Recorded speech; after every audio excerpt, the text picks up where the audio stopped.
জয় হিন্দ বন্ধুরা, আজকের ভিডিওটা তাদের জন্য খুবই গুরুত্বপূর্ণ হতে চলেছে যারা কিনা ডাব্লিউপি এবং কেপির ফর্ম ফিল আপ করেছে এবং তার জন্য কিন্তু প্রিপারেশান নিচ্ছে। তো ভিডিওটা সম্পূর্ণ দেখবে, তোমরা থাম্বনেল দেখে বুঝতে পেরেছো আজকের ভিডিওতে কী আলোচনা করব। তো বন্ধুরা, আজকের ভিডিওতে আলোচনা করব ডাব্লিউপি কনস্টেবলের যে সেফ স্কোর, ঠিক আছে, মোটামুটি তোমার টার্গেট কত রাখতে হবে, কত পেলে মোটামুটি তুমি মানে এই চাকরিটা পেতে পারো। কারণ তোমরা জানো এবারের পরীক্ষাটা কিন্তু পুরোপুরি যে প্যাটার্ন সেটা কিন্তু পুরোপুরি চেঞ্জ হয়ে গেছে।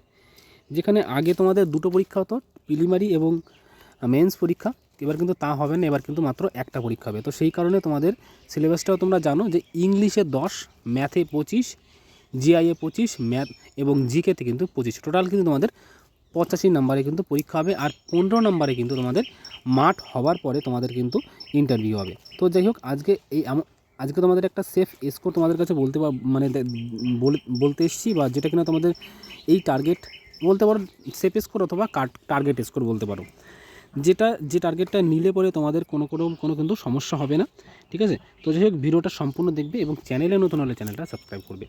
বন্ধুরা, তোমরা সবাই জানো যে টোটাল 85 নম্বরের পরীক্ষা হবে এবং 15 নম্বরে ইন্টারভিউ হবে। তো প্রথমেই তোমাদেরকে বলি যে এখানে দেখতে পাচ্ছ প্রত্যেকটা সাবজেক্ট ওয়াইজ কিন্তু কত নম্বরের পরীক্ষা হবে লেখা আছে কিন্তু। আর তোমাদের মোটামুটি যেটা আর কি, দেখো আমিও নিজেও একজন মানে কি বলবো, আমি নিজেও প্রিপারেশান নিয়েছি অনেক। তো আমারও একটা নিজের ধারণা আছে যে কোন সাবজেক্টের উপরে কেমন ফোকাস করলে পরে কেমন রেজাল্ট পাওয়া যায়। তো হুটোপাটা করে যে কোনো একটা টার্গেট বলে দিলেই হবে না। তো দেখো, এমন একটা জিনিস, এই কম্পিটিশান মানে এই যে কম্পিটিশান, অর্থাৎ তোমাদের যে কম্পিটিটিভ এক্সাম তোমরা যারা দাও বা আমিও দিয়েছি, তো সেক্ষেত্রে এখানে দেখা গেছে যে ম্যাথ এবং জিআই এই দুটো প্লাস পয়েন্ট কিন্তু তোমাদের, কারণ এখানে তোমরা ম্যাথ যারা পারে তারা কিন্তু তাদের ভুল কিন্তু খুব কম হয়, আর জিআই এবং ম্যাথে কিন্তু সবথেকে বেশি নাম্বার তোলা যায়, ঠিক আছে। মানে এর যে সিলেবাসটা, ম্যাথ এবং এর সিলেবাসটা খুব বড় হয় না, কিন্তু বাকি যে জিকে রয়েছে যেখানে 25 নাম্বার রয়েছে, সেই সিলেবাসটা কিন্তু অনেক বড় হয়, অনেকগুলো সাবজেক্টের মধ্যে তোমাদের কিন্তু 25 নাম্বার থাকবে। সেক্ষেত্রে জিআই এর কথা আমি একটু পরে বলবো, আগে তোমাদের ম্যাথ এবং জিআই এর বিষয়টা বলি। দেখো টোটাল 25 নাম্বারের মধ্যে তোমাদের ম্যাথে কিন্তু মিনিমাম তোমাদের কিন্তু 20 নাম্বার, অর্থাৎ 20+ কিন্তু তোমাদের কিন্তু স্কোর করতে হবে, টার্গেট রাখতে হবে 20+, ঠিক আছে। এবং জিআইএ 25-এর মধ্যে মোটামুটি 20-22 তোমাদের এটাও কিন্তু রাখতে হবে।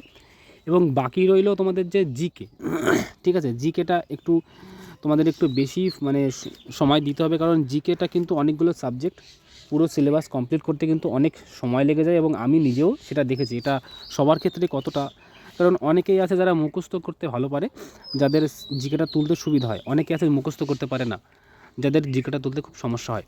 তো যাই হোক, সেই জন্য বলবো মোটামুটি জিকেতে 25-এর মধ্যে তোমরা মোটামুটি 16 থেকে 18 নাম্বার রাখার একটা টার্গেট রাখবে, ঠিক আছে। এবং বাকি রইল ইংলিশ যে 10 নাম্বার, এখানে অনেকেই টার্গেট নেবে যে ইংলিশটা করব না, তবে আমি বলবো যে ইংলিশটা করে আসবে, বা তার জন্য একটু প্রিপারেশান নেবে। কারণ 10-এর মধ্যে যদি তোমার 2 থেকে 5 নাম্বারের মধ্যে যদি একটা স্কোর রাখতে পারো, মোটামুটি 5 নাম্বার, 5 থেকে মানে 3 থেকে 5, তাহলে তোমাদের কিন্তু একটা পজিটিভ পয়েন্ট কিন্তু থেকে যাবে। কারণ কি, ইংলিশে দেখো যারা ভালো স্টুডেন্ট তারা ইংলিশ পারে, বেশিরভাগ স্টুডেন্টরাই কিন্তু যারা ডাব্লিউবি কেপির জন্য যারা প্রিপারেশান নেয়, কিন্তু বেশিরভাগ ক্যান্ডিডেট কিন্তু মানে ইংলিশটা একটু কাঁচাই হয়। তো যাই হোক, সেজন্য বলবো মোটামুটি 10-এর মধ্যে 3 থেকে 5 মতো মোটামুটি টার্গেট রাখবে। তাহলে তোমাদের যে নাম্বারটা দাঁড়ালো, তোমরা একবারটা হিসাব করে দেখো, মোটামুটি 20-20-40, আর এদিকে হলো 16, 50, 56, আর ওদিকে হলো 5, 56 আর 5 61, টোটাল মোটামুটি তোমার 60+, ঠিক আছে। 60 থেকে 65-এর মধ্যে তোমাদের যদি টার্গেট রাখো, তাহলে বাকি রইল তোমাদের যে ইন্টারভিউতে যদি তোমরা 15-এর মধ্যে যদি 7 থেকে 9 নাম্বারের মধ্যে পাও, মোটামুটি ধরলাম 8 নাম্বার তোমরা পেলে, তাহলে 61 আর 8 তাহলে কত হলো, 69। তো তোমাদের মোটামুটি 69 কিন্তু তোমাদের কিন্তু 100-এর মধ্যে যদি টার্গেট রাখো, তাহলে কিন্তু তোমাদের ফাইনাল ম্যারিটে কিন্তু একটা মানে একটা নাম আসা কিন্তু চান্স থাকবে। তো যাই হোক, এই হলো তোমাদের মানে টোটাল যে ম্যারিট তোমাদেরকে কাট আপ বলা চলে না, এটা একটা সেফ স্কোর, এটা তোমরা টার্গেট নিয়ে চললে তোমাদের কিন্তু একটা বিশাল একটা অপরচুনিটি থাকবে। তবে মোটামুটি এইটাই রাখার চেষ্টা করো, এর থেকে কম করবে না, ঠিক আছে।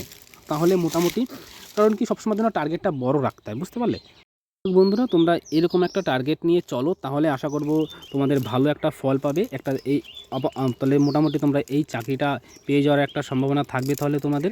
তো যাই হোক, কতটা ইম্পর্টেন্ট লাগলো সেটা একটা কমেন্টসের মাধ্যমে জানাবে, আর তোমার টার্গেট কত সেটাও একটা কমেন্টের মাধ্যমে জানাবে। দেখা হচ্ছে নেক্সট ভিডিওতে। জয় হিন্দ, জয় ভারত।